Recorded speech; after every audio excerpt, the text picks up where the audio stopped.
This coronavirus is it's changing the city, man. You notice? I saw a guy in Washington Square Park in a trench coat, and he was like, "Yo, I got Purell, I got zinc. Give you a face mask." It's like, didn't he used to sell coke? He's like, "Yeah, shit's changed around here." You know?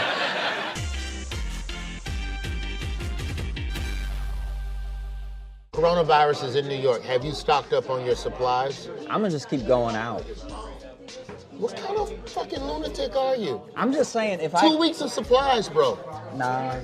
1 gallon of water per person per day for 14 days. Okay. Pound of food per person per day. Okay. For 14 days. Really? When people are dying in the streets, a gallon of water will be $42 a fucking gallon. You better get it right now while it's $3. It's me, my girl, our son. He's 3. Mm-hmm. 3 gallons of water per day times 14 days. I don't know the math, but I know I can't carry that much water from the grocery store to my home. It's 3 times 14. Whatever 3 times 14 is, 2 into 1. Is that 32 gallons? That doesn't feel right. It is crazy that I can't do it quickly. 14 times 3 is a tough one. 3 times 14. 14 is 28. Yeah, but then you add that other And I watch 38. football. 42. It's 42. 42 gallons of water. Yeah. That's too much water. And this is where the health officials start getting lost. You need 6 days worth of water. Save your urine in the tub or the toilet. Don't flush the toilet. And for the next 6 days, drink your urine from the first 6 days of water. That's 12 days of fluids. All you need is 2 more days where you just don't drink. I'm insulted. You can live without water for 3 days. I hate that you've ever called me a lunatic, because this thing that you're talking about right now is insanity. The craziest thing You're you gonna can drink do. your pee early.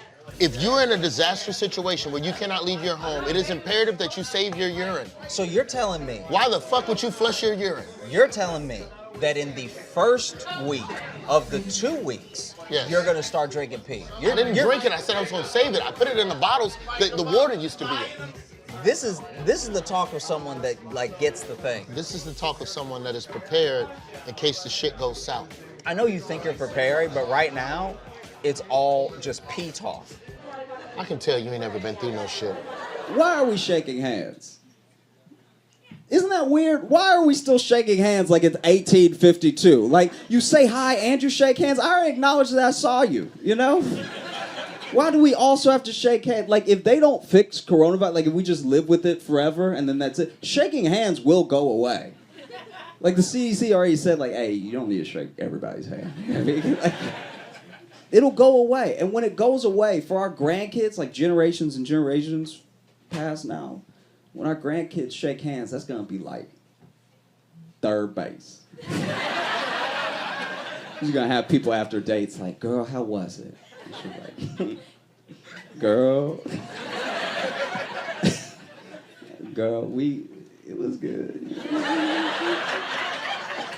It was alright, and then like, girl, it was towards the end of the day, we ate, and we had a little wine and everything, and then like, we just shook hands in front of everybody. It was crazy in public. It just felt right that her friend would be like, girl, please tell me you wore a glove. No glove. No glove. I didn't need a glove. It felt right, boo. It felt like the one, you know what I'm saying? Just shake, because I don't even know what happened. Just all of a sudden my hand was in his hand. And he's like, girl, no glove, you nasty. I know I'm nasty, though. Just no glove hands. You know what I mean? I don't eat nothing with a C these days. Corona. Why would they call it Corona? Wait, it's not, listen, it's not Coronas like the alcohol. It's How do you know coronavirus. it's spelled the same way? So there's a lot of things spelled the same way. That don't mean it's the same thing. Oh, you know what? Because they came out with a new HPV cream called Chloe. You know what? I can't stand you. You said you don't eat nothing with a C. That means you don't eat cock no more? No, it's called penis this month. Oh, now you change it for... Yeah. With the coronavirus, I want us to stop kissing. Anybody else on board? We gotta stop kissing people in the mouth. It's disgusting. It is absolute. Why do we kiss each other in the mouth? It's gross. I was having sex with this guy. He started kissing me. I was like, man, this is too much. This is like, I know your penis is tiny to me, but this is like, we're not there yet. Like, why are you kissing me in the mouth? This is disgusting. You guys think you kiss in the mouth all the time? It's gross. Think about about it. You're just swapping saliva for no reason. You ever kiss somebody and they just too juicy in the mouth and you gotta go. It's like you took a motherfucking swig of that purple wine at church. Like, ooh, that's enough. A thimble of saliva in my mouth. Let me wash it around. Absolutely disgusting. I'm single if you didn't realize that. Are you guys germaphobes lately? Like, you know those long door handles? I don't touch the middle anymore. I touch way up top. But now every time I walk into a restaurant, it looks like I'm a stripper who's starting her dance.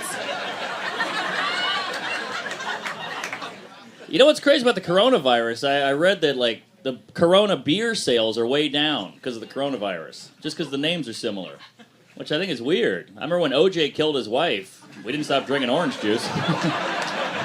Now, with the coronavirus coming out, What is it called? whatever it is, No, what is it called? What are you trying to say? how worried, like, do you have? No, dummy, it affects old people like you first. It's the people that are in the winter of their lives. I'm 44. You are 44, I'll bathe my unborn baby in the coronavirus. There's no way you're 40. I saw 44. You're not 44 because you put an S on everything. You called it coronavirus. The older black men get, the more S's they add on words.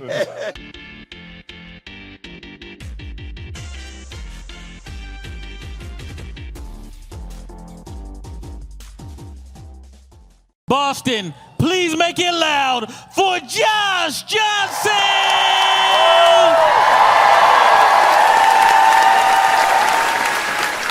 I saw where the lottery, at least at the time that I'm speaking, has worked its way up to $1.8 billion.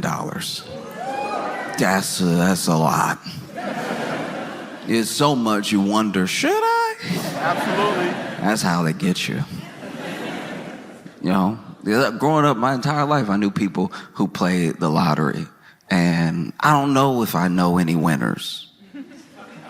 I just know a few people went missing.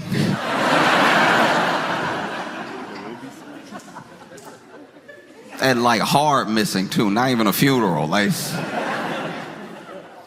I don't know, $1.8 billion. That means even after they tax you, tax is gonna take about half of that, right? Even after they tax you, you're probably gonna be a billionaire. Instantly. A billionaire. And I'm not saying this to like, you know, beat down on anybody or be disparaging, but it's like, who plays the lottery? People who need the money.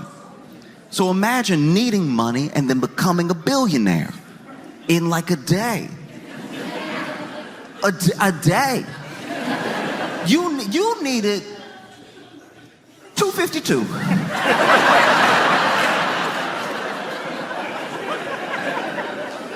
You had rent and a car note, and now you're a billionaire. A billionaire. You gotta capitalize it's $1 billion. Even if they get you real good, even if they tax you to death, you're still high millionaire. And with some good investments, you'll hit billionaire over time. Look at.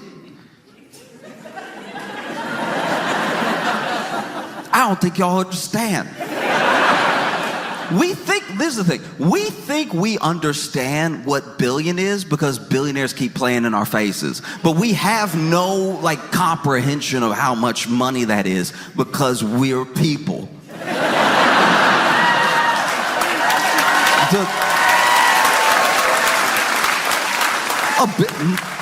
Forget like multiple, a billion. You can't even waste that, $1 billion. You can imagine. Oh, I had some bad investments. $1 billion's worth of bad investments? That's enough to topple a small country. No, because I look at the billionaires of the world and the high millionaires, so almost billionaires of the world. And in a couple of the examples that I'm thinking of, right? If you make it to billionaire status, whether it's through valuation of your country or your company, or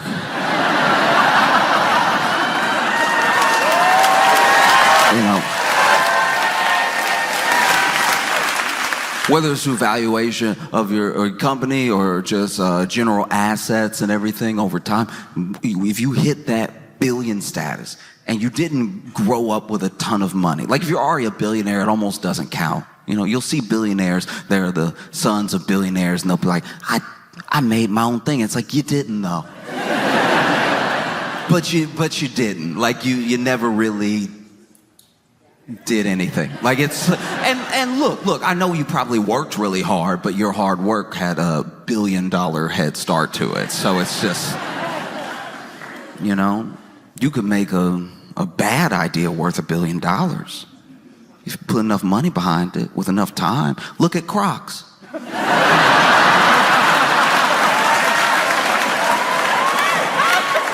And look, that's not me. No, look, that's not me just dunking on Crocs for the sake of it. I'm saying as a shoe, you are so unprepared to go into the world. Every time it rains, you kind of feel it. I've had so many fights with my friends over Crocs, and it's not about the Croc or the design or whatever. It's about the fact that it's a Swiss cheese shoe. The holes make it a shoe problem. It is not like okay, I live in New York. And we have far too many. I don't even know the number. We have more, I believe, rats than people. I'm pretty sure there's probably 10 million for every 2 people in New York. And one time I was walking with my friend who had Crocs on. Ill-advised, especially in New York. If you want to wear Crocs in like, I don't know, like a beachy town, go ahead. Be comfortable. Let your feet breathe. Wearing Crocs in New York City, wearing Crocs in New York City is like wearing a shirt that on the front and the back says, "Please rob me." That's the level of prepared you are to go out into New York City when you're in Crocs. My friend was in Crocs, and we were just walking down the street, okay? Just nice little stroll, having a conversation. And then, as you would expect when you are walking in New York, as it is almost law when you are walking in New York, a rat ran across our path. Some people have to deal with deers in the road. We have to deal with rats on the street. And this rat running across our path judged it wrong.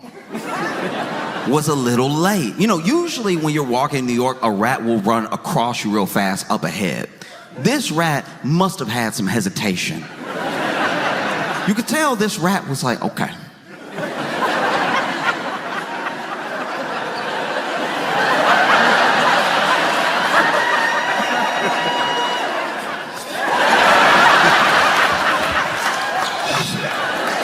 You know what? I'm not gonna do it. No. I'm not gonna do it. Actually, no. You know what? I can do this. Let me get. Ah! And then it ran across our path. But by the time it ran across our path, we were at our path. And this is upsetting. Sorry if you're eating. But the rat ran across our path. But by the time it decided to cross the sidewalk, we were already there. So this rat ran right over both my feet. And then it came time to run over my friend's feet. My friend in Crocs. And this rat looked exactly like, you know, with football players doing that spring training with the tires over here.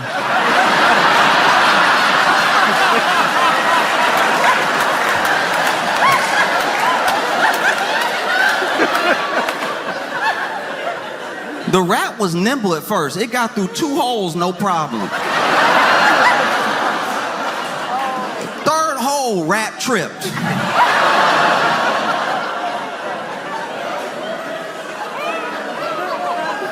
Animals don't trip like people. You know what I mean? People might trip, be a little embarrassed, but we get up and we know we have a day to continue. If a rat gets tripped up in your crock, that's the rat's whole priority right now. Because to be fair to rats, they get trapped all the time.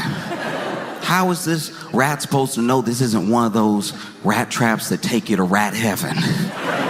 And so this rat starts freaking out, starts like trying to pull the other leg out and everything, but then the next leg gets stuck.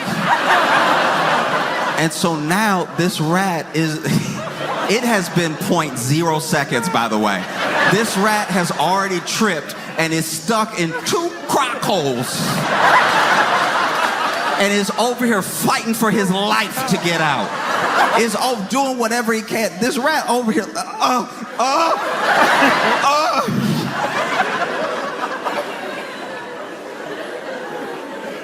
And look, I'll be honest with you right now, I don't even know if I imagined it, but I swear I heard it. I heard where the rat got free because I heard the little pull the little foot out of the crock hole and then ran away. And then my friend who had just been defending his Crocs had the nerve to be like,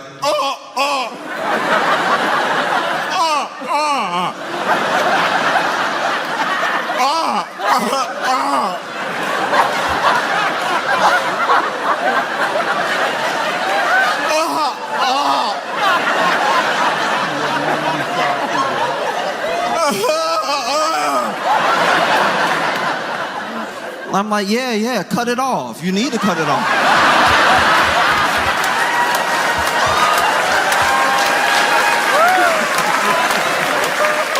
Ran over my foot too, but look at me. Intact. And so you have even if it's not the company, the CEOs of these companies reach high $1 million billionaire status. And it happens usually over time. Usually, if you don't come from money, you reach billionaire status or high millionaire 20, 30 years of your life. And being a psycho as well, like working 80-hour weeks and like just doing crazy stuff. And sometimes you get to get ahead because you cut some corners or you cheat some people or whatever it is. But then when you turn around and you have this like multi-billion-dollar valuation, you did it. And it took all that time, but like you're, 30 years removed from when you started. These billionaires, these millionaires, the ones that don't come from like extreme wealth, takes 20, 30 years of your life to get that money. And look how evil they are. I can only imagine.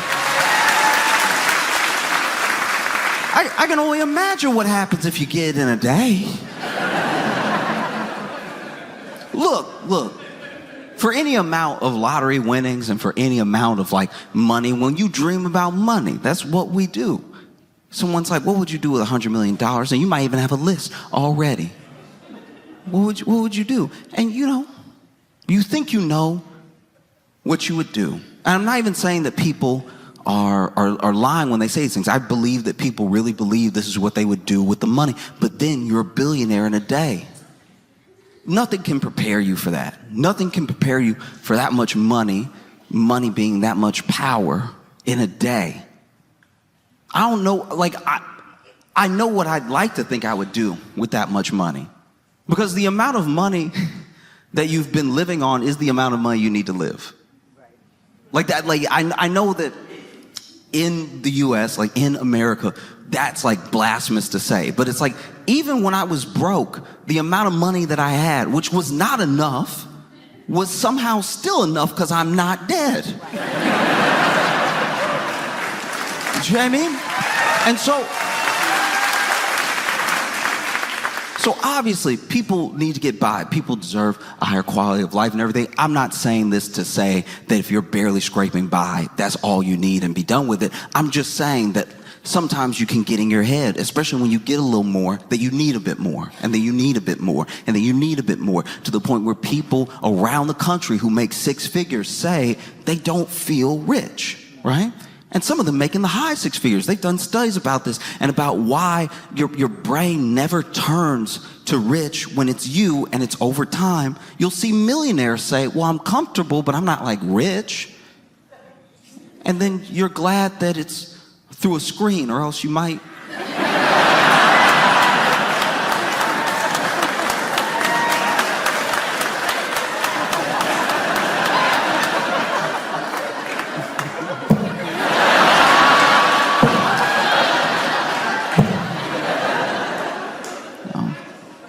But I don't know. I mean, what would that do to a person? A day. A billionaire. Who knows? Maybe money really does change people in a way that you can't even fathom until you have that much money. Maybe you get $1 billion in a day, and out of nowhere, you don't even recognize yourself. $1 billion. And you're just like, wow. Huh. I could use some slaves. I think that...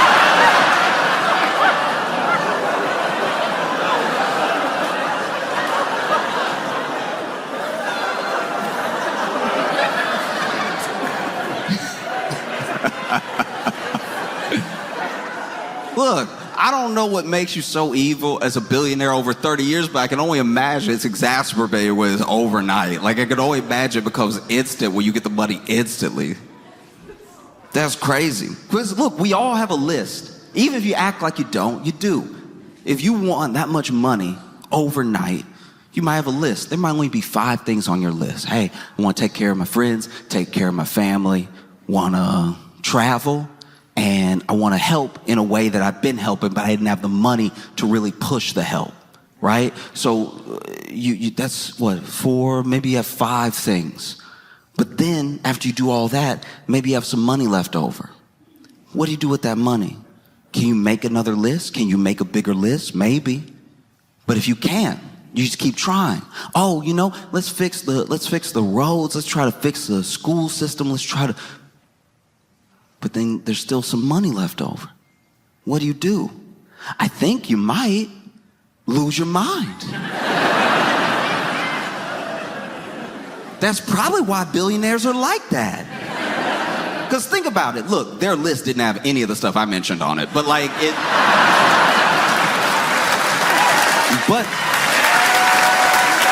even though it didn't, it clearly had things that they cared about, whatever those were. And maybe they were only related to their company. Maybe they were only related to more business and getting more money. But even as those things got checked off and you tried to keep up with a list, you tried to make more goals and you were meeting the goals as fast as you were making the goals and everything. And then everyone around you is a yes man because they want some access to that money because they're also trying to climb, right?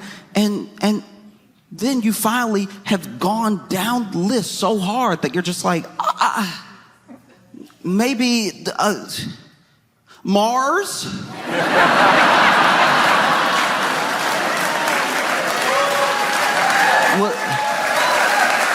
What about Mars? Mars would be cool, right? Like, Mars would be dope. As people starve. Mars, though, that would be dope. And it's like, yes, it sounds dope. And I hope he goes. I hope he does. Like, that'd be fire. If he went to Mars,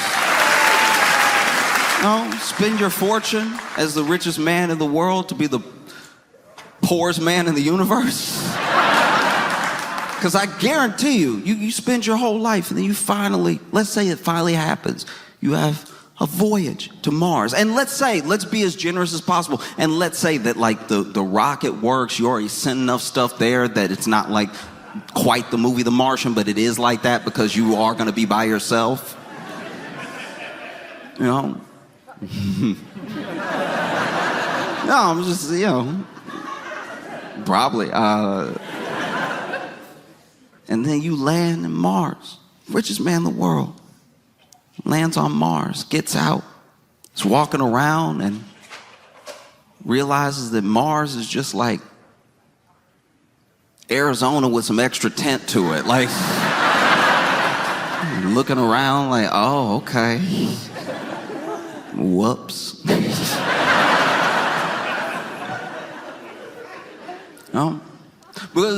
because money is, we'd like to think that it's more than this, and sometimes it is. You can point to points in history where it is more than this, but like America is money. You know, land of opportunity. Opportunity is access, but it's also money. Money is how we define identity. Maybe you don't as a person. Maybe, I don't believe any one person is just their job or their net worth. There are things that you are that are deeper than all that stuff that's going to pass away. But that is how we as Americans define each other, is money. In fact, when you get your identity stolen, it's because they mess with the money. I don't know of anyone who said they got their identity stolen and it was in a Lifetime movie sort of way. I have yet to meet anybody who said they got their identity stolen and they knew it was stolen because they came home and there was a dude who looked just like them hugging their wife. And they were like, honey, it's me. And then she was like, And then the imposter was like, don't listen to him, honey. It's me. Can't you tell? And like, hey, what are you doing in my house? And then the kids run in and they run up to him. Hey, Dad, who's this stranger? What? Kids, it's me. And they're like, we don't know you. Our dad's been home all day. And then you have to fight with this dude. And then, there's somehow a gun in the house that nobody knew about. And then y'all struggle, and then y'all are spinning, so then nobody knows anymore because y'all were wearing the same thing. Who's the real husband? Who's the fake husband? And you're over, you're just running around, grabbing the gun, knocking the gun out of each other's hands, and then, there's some bounty commercials in the middle because this is a Lifetime movie. But then you pick up the gun and you're like, get out of my home, stay away from my family, right? And then the imposter goes, and then runs up to you and y'all hug one last time. The gun goes off and nobody can tell who was shot until oh,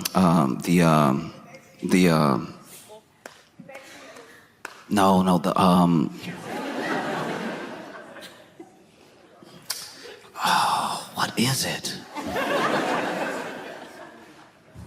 Until the Nair commercial. Like Nair, that one, like... I've watched a lot of Lifetime with my mom and my aunt. And so then they come back from commercial and y'all are both backing up and you're like, Somehow, in a movie, whenever somebody has been shot and someone shot someone, they both react the same. I always find that very annoying. The person that pulled the trigger is like, but then the person who was shot is like,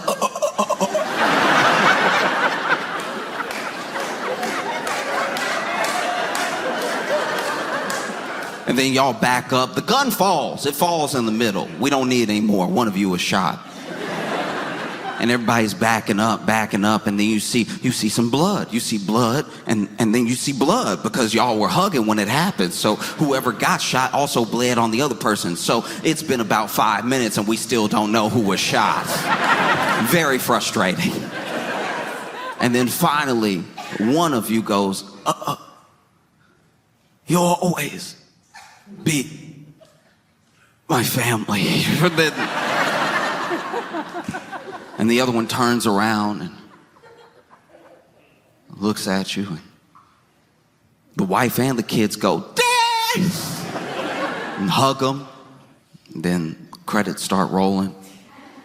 The picture gets a little bit smaller because they got to roll the next movie right next to the other movie. So it's like it gets that little half-size thing where the credits are rolling, which actually sort of ruins the end of the movie in case there was any other note of anything that the director wanted. But anyway, and through the credits, through the little tiny half screen, you see the person hugging the family look up at the camera and go,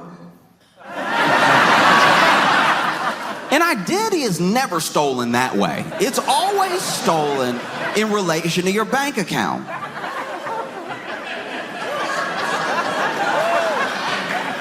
No, because that's who you are. That's who you are to the bank, and that's who you are to any business entity is your money and the number that you are. Now, look, I would like to think that everybody knows that everyone's more than that, but that is how you break down. That's how you're calculated. You know what I mean? You're moved around as a number, and the numbers that make up the numbers you have are how people see you, you know? So when you get your identity stolen, it's not because they actually stole who you are. They stole who you are in a version of how people see you for your money. Having your identity stolen is terrifying because you don't know when you'll get out from under this. It's you. It's you. But the bank doesn't know that. You might as well show up to the bank like you just got home to see your wife and kids, and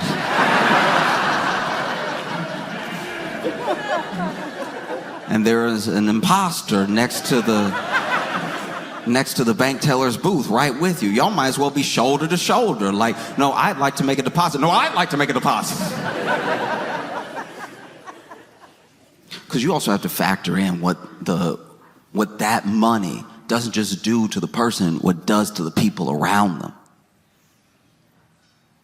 Some of y'all may not remember this. I barely remembered it until I started just reading about people who had won the lottery and what usually happens. Because there's this myth that everyone that wins the lottery goes bankrupt and ruins their life. It's not actually true. It's about half.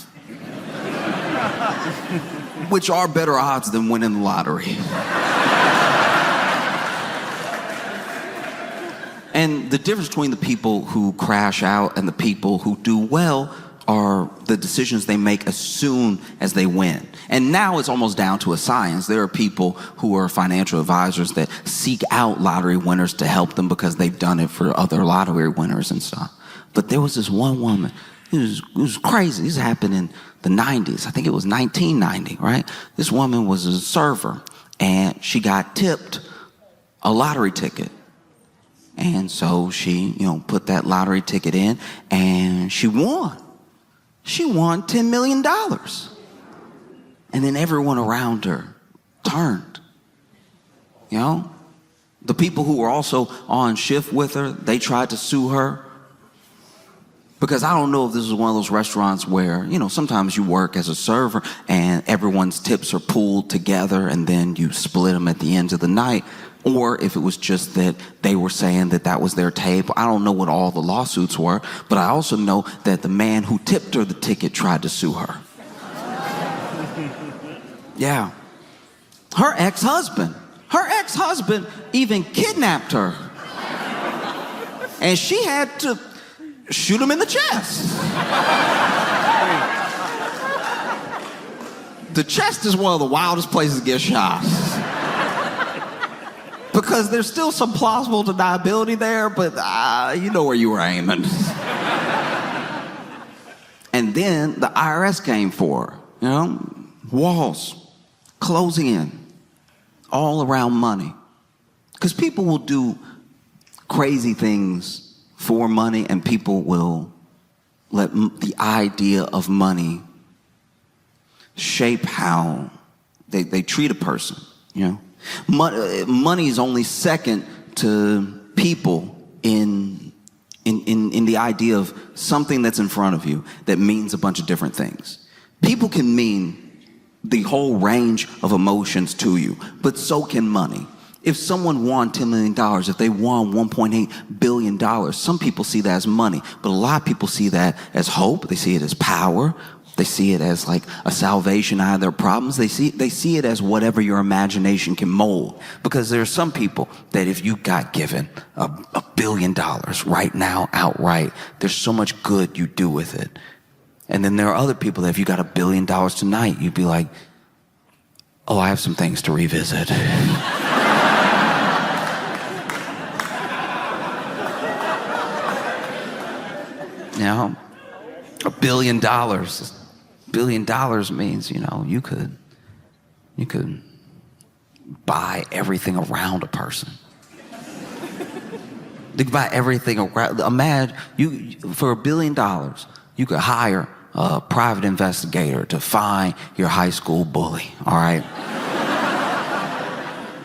Because let's say they're not on, maybe they're not on social. Not everybody is. And so you hire this private investigator to find your high school bully. And maybe this bully gave you like a really catchy, mean nickname, Maybe it was something that happened to you, something real bad. Maybe you got sick at school one day and maybe you didn't make it to the bathroom, right? And so he called you Wet Willie for 4 years, right? In this scenario, your name is Willie. And you hire this private investigator to track him down. Maybe his name's Travis, right? You find me Travis. And so then the private investigator says, hey, I found Travis. He's living in Connecticut, and he's married, and yeah, looks like they're pretty happy. And you're like, okay, this is good to know. And so, with your money, you buy the house that's for sale next to Travis. You're moving in one day, and Travis and his wife are walking in to their home, and you're moving one of the boxes. Nothing in the box. You don't need to move. You can pay people to move for you, but and you're like, oh, hey.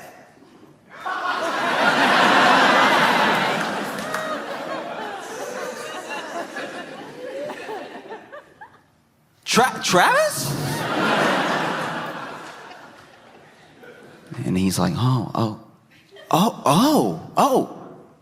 Willie, Will, wow, how have you been?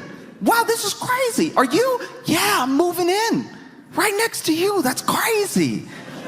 That's crazy. He's like, yeah, that is. Wow, this house has been on sale for months, and now it's what a coincidence. And you're like, yeah, a coincidence.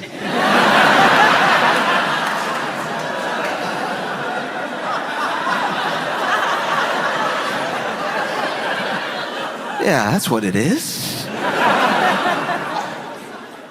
And you see that not only do you have this nice house in front of you, but, Travis has a phenomenal house, There's an HOA, so they're pretty similar, but overall, very big and very nice, And right then, Travis's wife walks up, Susie. Susie walks up, and she's like, hey, babe. And then he's like, hey, me and William went to high school together. This is my wife, Susie. And you're like, oh, hi. Nice to meet you.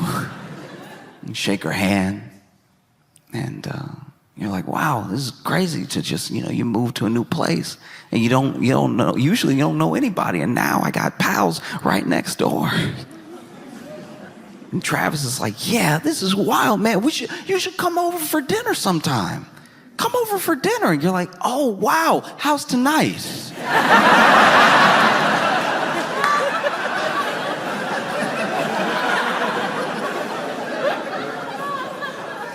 And Travis, because this is the thing about bullying. A lot of bullies don't remember what they did. And even if they remember what they did, they remember it in the context of whatever they were going through. And so even if they were like a mean kid, they just remember being a mean kid because other stuff was happening. I don't know how often real bullies think about the fallout of their bullying and what it might have done to somebody present day, So maybe Travis is perfectly pleasant. Easy to believe. It's been a long time, And so he's like, yeah, I think... no. Okay, we do have a little date night tonight, but how about tomorrow? Tomorrow night, we should have dinner. You just come over to our place. We'll cook for you. And you're like, wow, yeah, Travis, it sounds great. All right, I'll see y'all later. You take your empty box.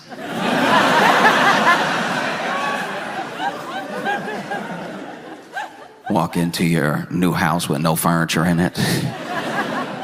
But you don't need furniture. You're here for revenge.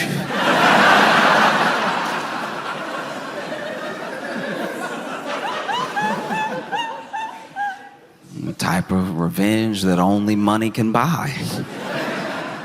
And you're so excited, you don't even know if you can sleep. And so you lay on the floor of your brand new house.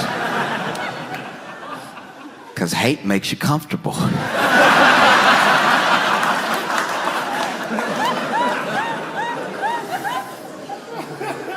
And then the next day comes, right?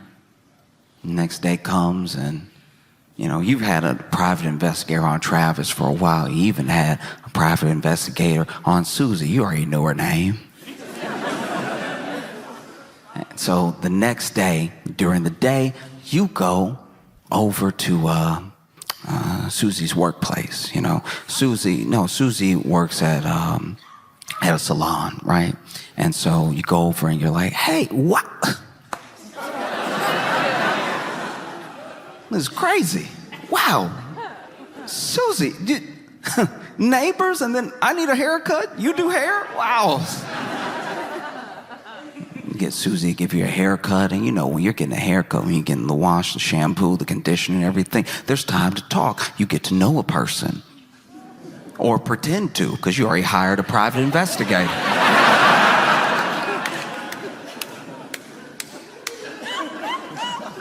So you land in the sink and y'all are chatting it up, and you're a personable enough individual, so y'all are cackling back and forth.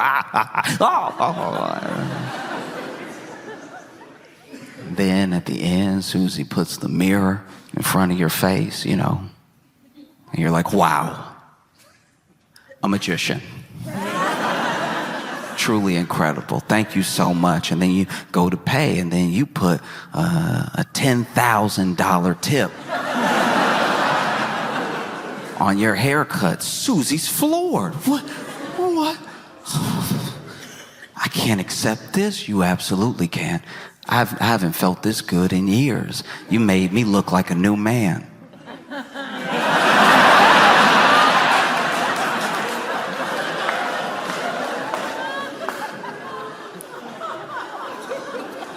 In fact, I don't know, I'm sorry, I never do this, but are you doing anything after work? And Susie's like, yeah, the dinner that we have. And you're like, oh, yeah, that's right. But, okay, what? I don't know, it looks like salon's closing up and everything. Dinner wasn't gonna be for a little while. Do you want to hang out for a little bit? We're gonna end up chatting anyway. Let's just chat. Let's just have a chat, and then we'll head over to your place. And you're like, does that sound okay? And she's like, yeah, I guess so. That's fine. Yeah, I'll close up here, and then you're like, okay, yeah, hop in my car, right? And she hops in your car. It's very nice. It's ridiculous. It's whatever car is nice for the period we're in. So just imagine.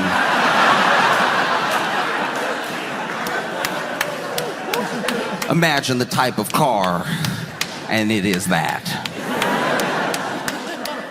And Susie's also impressed. She's like, wow, okay, you must have done very well for yourself. And you're like, yeah, I do all right.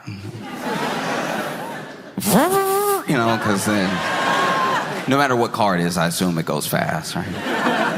And then he's like, actually, I know I'm new to the neighborhood and everything, but can I show you something? And she's like, yeah, sure, okay. And you drive. You end up driving to this little patch of land that's off by the wayside, and there's a small little airfield there, and you park, and Susie's like, what is this? And you're like, oh yeah, I got a call, it was a text while you were doing my hair and everything, and there's just something I have to check out over here, so let's just walk through. And you walk through this little air hangar, and it's to your private jet.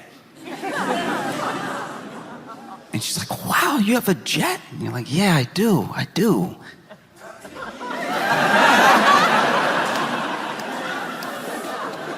I mean, I guess it's a false alarm. There's nobody that needed anything. Yeah, nobody's even here. I tell you what. How about this? I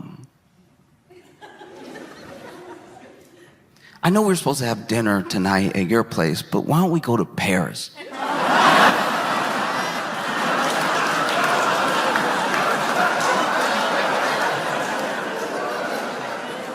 She's like, Paris? You're like, oh, I'm sorry, do you prefer Milan? We can go to Milan. What are you even saying right now? I'm like, oh, no, I'm just saying, we're supposed to get dinner. Let's have dinner. We have dinner without Travis.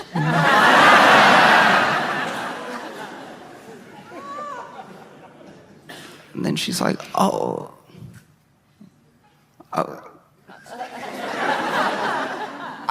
I don't know what to say. What is the tip? And then now he's invited. I'm married. No, I know. I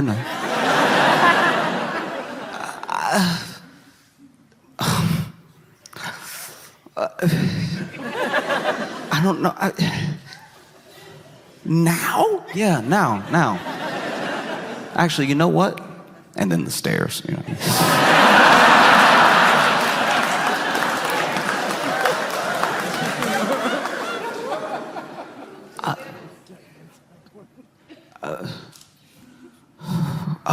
Wow, my heart is just skipping a beat. Yeah, let's do it. Let's go. And you're like, great. And so then you both hop on the jet and taxiing and everything. And just before takeoff, you send Travis an audio message of the entire thing.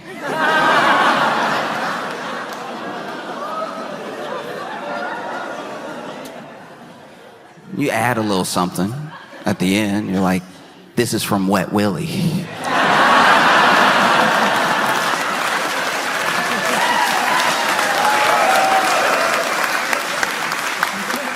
Because now you have $1 billion and you could be good or you could...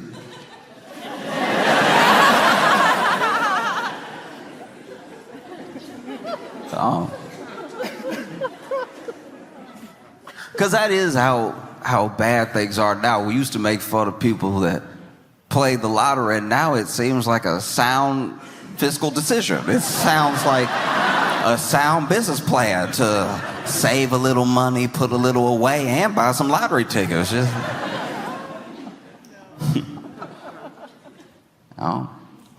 either buy some lottery tickets or,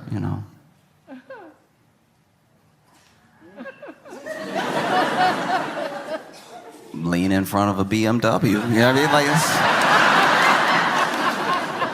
mean? You gotta lean in front of a BMW, coming at about, slowing down, so hopefully about 12 miles per hour. You know what I mean?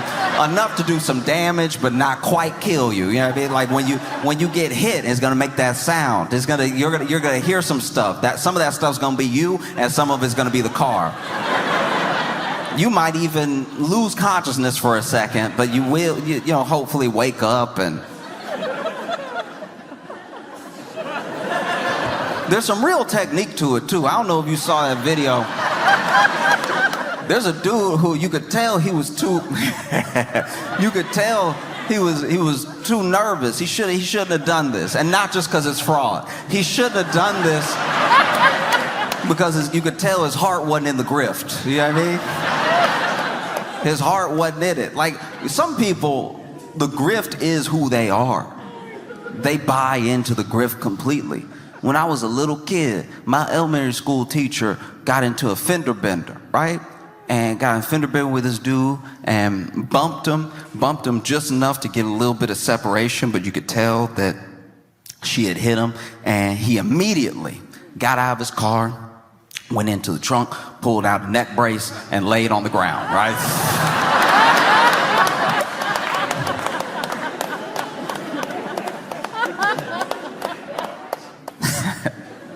Which, if you're gonna do that, just wear the neck brace the whole time. Then you'll even convince the person that, I'm not gonna tell you how to grift, but... So if you're gonna do this, you gotta commit. You gotta know long before this BMW takes that turn at the intersection that this is what you're committed to do. And there's a video of this dude. Still cracks me up, right? Okay, so this dude is over here, and you can tell he wants to jump in front of the car. Maybe he has the whole insurance scam planned out and everything, can sue, whatever. You just gotta let a BMW hit you and hope it's not a rental. Yeah. Oh, nothing would make you madder than getting hit by a broke person.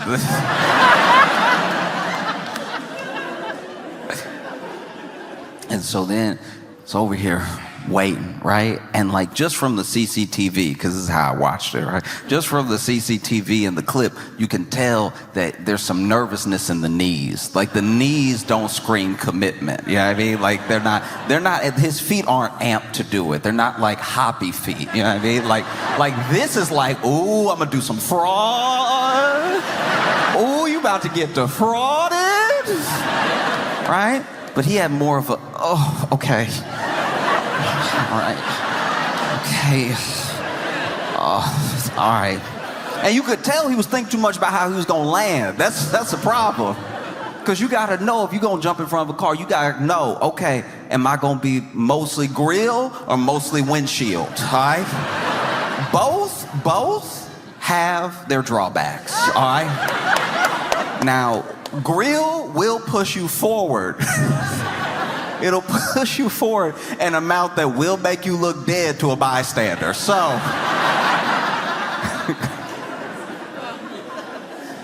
that is a good way to go if you're trying to do this with witnesses and witnesses who are not in cahoots with you, right? Windshield is very dramatic, right? Windshield is very theatrical. Usually when you see, they do a lot of windshields on like Law and Order SVU. That's usually, you know like when somebody running from the cops and they can't seem to catch them. They give them just enough room for them to run out of the street for the cop who didn't feel like running to hit them with the cop car. It's always very convenient when it's like 3 cops and then 2 of them run after a suspect and then one of them is like, oh, all right.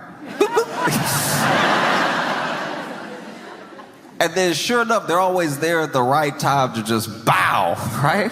Now, if you're gonna go windshield, just know that some glass could crack, okay? And it's worse if it doesn't. If the glass doesn't crack at all, you got hit by a big bullet, okay? But if the glass cracks and you roll over the glass and maybe you land on the side of the car, that also looks very bad. But depending on how you hit the windshield depends on how believable the hit is. Because when you get hit by the grill, you're just taking the hit, right? Just boom, boom. High risk of being hurt. Very high risk. Windshield looks a little bit more, oh no.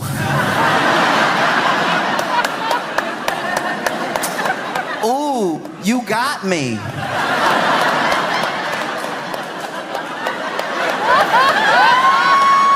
Oh, what will I do, right?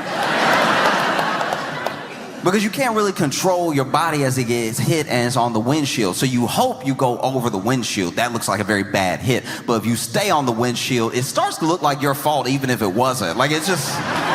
The optics aren't great. And if you slide off to the front, it looks like you didn't get hit fast at all. And so you see this dude, okay, all right.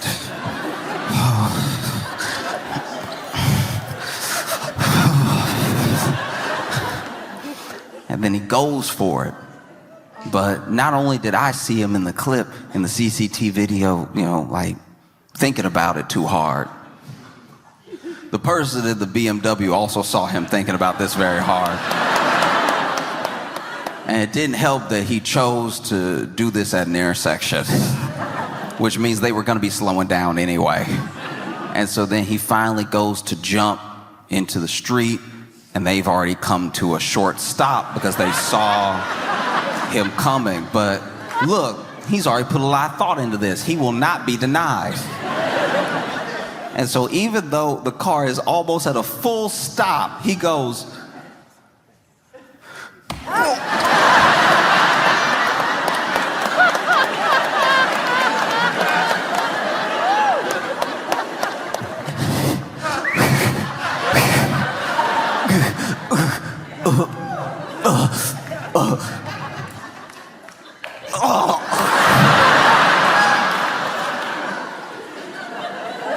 Obviously, the claim didn't go far.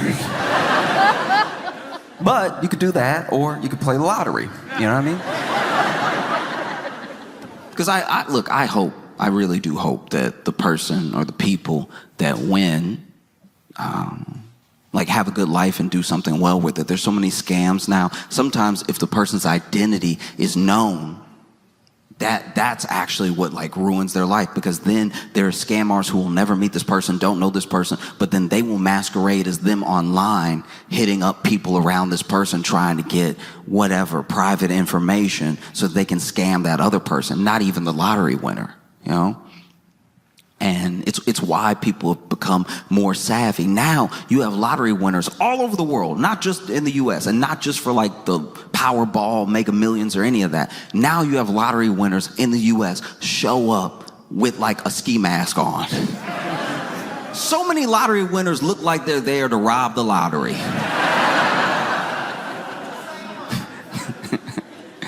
You know?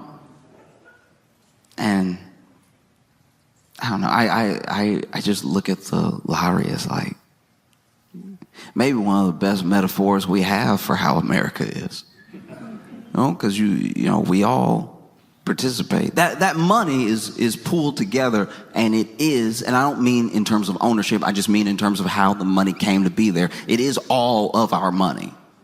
It is all of our money pooled together for 1 to like 6 people to have. In fact, sometimes you'll watch the lottery. You'll watch someone win and you'll be like, huh, wow, I worked at a company like that. That's crazy. Because some of what the lottery of trying to make it in America is like is luck. We like to think it's hard work, because then that means everybody could do it. But that's not actually the case. I know people who have worked hard my entire life, and they were on a hamster wheel. They were on a treadmill, and they were just trying to keep up because somebody was pressing the speed up on the hamster wheel. That's what it feels like is happening to everybody right now. You know, you're doing your best, and the speed just keeps... And then, you know, some people are on a treadmill where the speed just keeps getting increased. Some people, look, to their credit, they have some golden handcuffs. Maybe they're doing a little bit better than everybody, but the margins that they live in are just as thin. And so they're on like a Stairmaster. They're up higher than the people on the treadmill, but, you know, they still run the risk of falling off at any given point. And so the other person's running as hard as they can. This person's stepping as high and as fast as they can, because if they can skip a step, it's not going to keep them good forever, but it'll keep them level for a while. And so everybody's working as hard as they can. People who make 6 figures are still thinking, I don't really have enough to get by. That sounds crazy to anybody who's living off of less than 50K, somewhere where the standard of living, you need to be at like 80K. There are people scraping to get by. And so rather than just accepting that this gym sucks,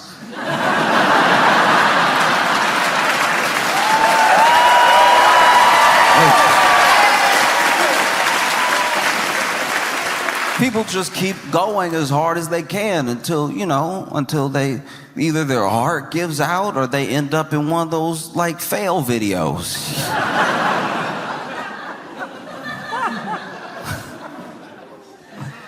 Oh. Because look, it's $1 billion. It's a billion. That's a lot.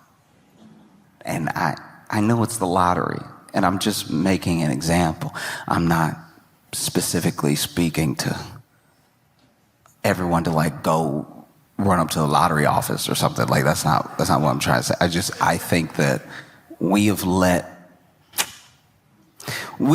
the lottery basically become one of the better ways to get ourselves out of a mess, you know? And it only gets you out of the mess. Maybe you can bring some people along with you. That's nice. That is nice. But you don't know everybody.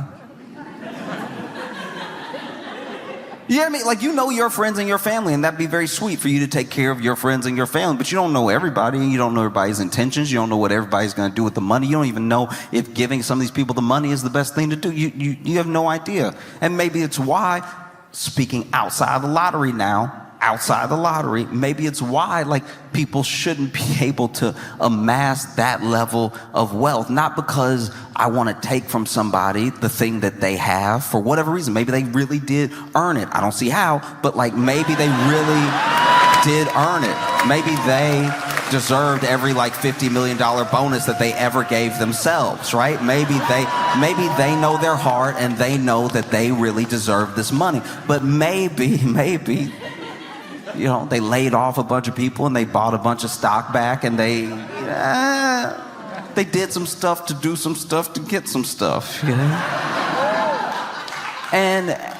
And so I'm just saying is, you know, it's one thing when it's a lottery, it's a different thing when it's like our entire, you know, because then they wonder, I don't know. Then they wonder, they're like, why is everybody so mad at us? It's like, oh, you can't not really get it. It seems crazy. And look, don't get me wrong. I'm an American. I would love $1 billion. It's probably part of the problem.